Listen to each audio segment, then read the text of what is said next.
Kami dari kelompok 4 akan mempresentasikan hasil video kami dengan topik aliran pada saluran terbuka, manik, dasi, dan Reynolds dengan subtopik percobaan debit saluran pada saluran mastik. Sipil Ubat? Bisa. Sipil Ubat? Bisa. Sipil Ubat? Bisa, bisa, bisa.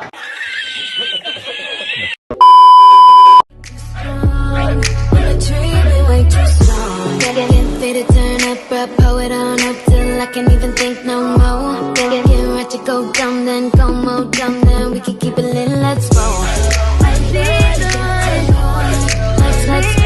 Let's roll.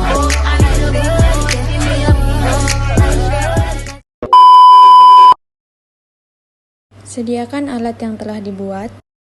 Sebelumnya buat sketsa lambang dan penyempitan sesuai dengan SNI untuk mempermudah dalam membentuk variasi kerikil.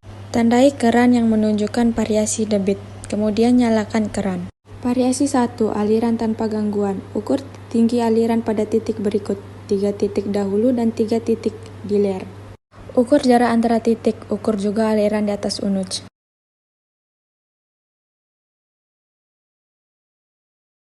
Perhitungan debit dilakukan menggunakan rumus empiris untuk benu segitiga Yunus dengan sudut 90 derajat.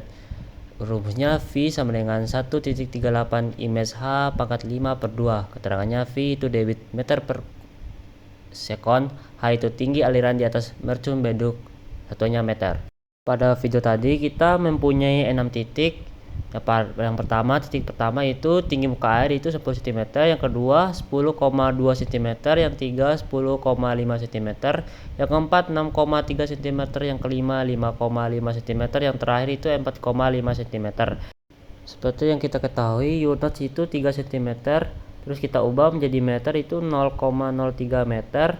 Terus kita masukkan dalam rumus V sama dengan 1,38 dikali 0,03 pangkat 5/2 sama dengan 0,00068 meter kubik per sekon.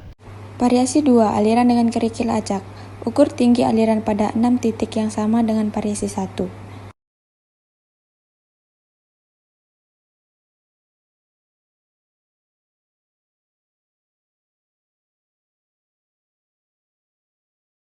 Ukur serta tinggi aliran unuj. Karya 3. Aliran dengan penyempitan. Ukur tinggi aliran di titik berikut. 1 titik dahulu, 1 saat mulai menyempit, 3 di leher, 1 pelebaran, dan 1 di gilir. Dan di atas unuj. Dan yang terakhir kita memilih 7 titik, yaitu titik pertama tingginya 9,5 cm, yang kedua 9,9 cm, yang ketiga 10 cm, yang keempat 10,3 cm, yang kelima 9,5 cm, yang keenam 10,5 cm, yang terakhir 10,9 cm. Dan pada unusnya kita mendapatkan 2,5 cm, terus kita ubah menjadi meter itu 0,025 meter. Terus kita ubah menjadi V sama dengan 1,38 dikali 0,025 pangkat 5/2 sama dengan 0,0043 meter kubik per sekon. Dan kita juga memberikan grafik profil tinggi muka air pada masing-masing titik pengamatan, yaitu ada 3 jenis. Yang pertama saluran polos, yang kedua saluran berkerikil, yang ketiga saluran penyempitan. Dari grafik ini dapat disimpulkan bahwa kondisi saluran sangat mempengaruhi profil tinggi muka air. Saluran dengan permukaan kasar dan penyempitan cenderung menyebabkan perubahan tinggi muka air yang lebih signifikan dibandingkan saluran polos tanpa gangguan. Setelah melakukan 3 variasi tadi, kita lanjutkan mengukur 3 kecepatan pada saluran dengan medan yang berbeda menggunakan daun dari H1 sampai H2. Pengukuran pertama di saluran polos tanpa hambatan. Daun dilepaskan di atas permukaan air dan dibiarkan mengalir.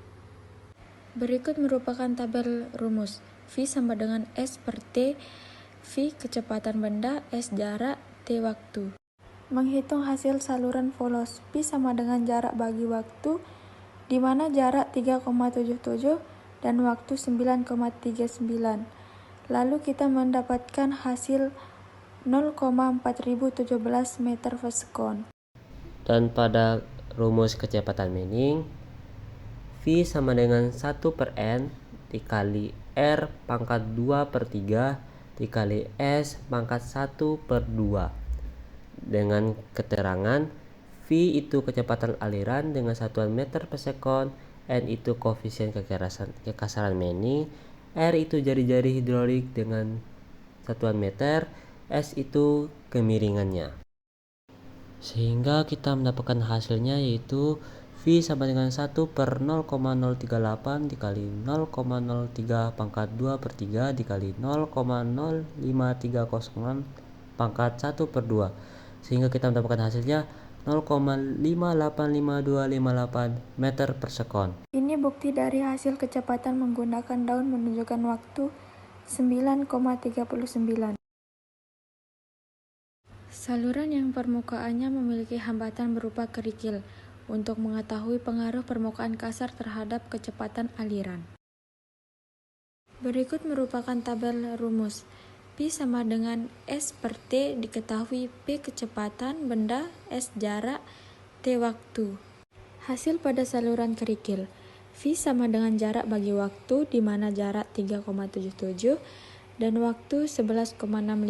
Lalu kita mendapatkan hasil 0,3236 meter per sekon. Pada rumus kecepatan Manning masih sama juga yaitu V sama dengan 1 per N dikali R pangkat 2 per 3 dikali S pangkat 1 per 2. Keterangannya V itu kecepatan aliran, satuannya meter per sekon, N itu koefisien kekasaran Manning, R itu jari-jari hidrolik, satuannya meter, S itu kemiringannya. Sehingga kita mendapatkan hasil yaitu 1 per 0,043 dikali 0,03 pangkat 2 per 3 dikali 0,05306 pangkat 1 per 2 menghasilkan 0,5172055 meter per sekon. Stopwatch digunakan untuk mengukur waktu tempuh daun. Tujuannya untuk mengetahui beberapa lama daun bisa bergerak di atas aliran air yang melewati permukaan kasar. Ini bukti dari hasil kecepatan menggunakan daun menunjukkan waktu 11,65 detik. Dan yang terakhir, mengukur saluran berpasir, saluran yang permukaannya hambatan berupa pasir untuk mengetahui pengaruh permukaan kasar terhadap kecepatan aliran. Berikut merupakan rumus. V sama dengan S per T diketahui V kecepatan benda, S jarak, T waktu. Menghitung hasil saluran pasir. V sama dengan jarak dibagi waktu di mana jarak 3,77 dan waktu 13,63. Lalu kita mendapatkan hasil 0,2755 meter per sekon. Seperti sebelumnya, kita menggunakan rumus V sama dengan 1 per N dikali R pangkat 2 per 3 dikali S pangkat 1 per 2 dengan keterangan V itu kecepatan aliran meter per sekon, N koefisien kekasaran Manning, R itu jari-jari hidrolik dengan satuan meter, S itu kemiringan. Sehingga kita mendapatkan V sama dengan 1 per 0,032 dikali 0,03 pangkat 2 per 3 dikali 0,05306 pangkat 1 per 2 hingga menghasilkan 0,694994 meter per sekon. Dan stopwatch digunakan untuk mengukur waktu tempuh daun pada saluran berpasir. Ini bukti dari hasil kecepatan menggunakan daun menunjukkan waktu 13,63. Kesimpulannya adalah yang pertama, permukaan saluran sangat mempengaruhi kecepatan dan profil tinggi muka air. Yang kedua, permukaan yang kasar seperti pasir dan kerikil meningkatkan hambatan, menurunkan kecepatan aliran, dan menyebabkan tinggi muka air bisa lebih tinggi pada bagian tertentu karena aliran melambat. Yang ketiga, saluran dengan penyempitan tidak hanya mempengaruhi kecepatan tetapi juga mengubah pola distribusi tinggi muka air secara signifikan. Terakhir, hasil dari rumus Manning dan pengamatan langsung dapat saling melengkapi di mana Manning digunakan untuk prediksi teoritis dan pengamatan langsung memberikan validasi kondisi sebenarnya di lapangan.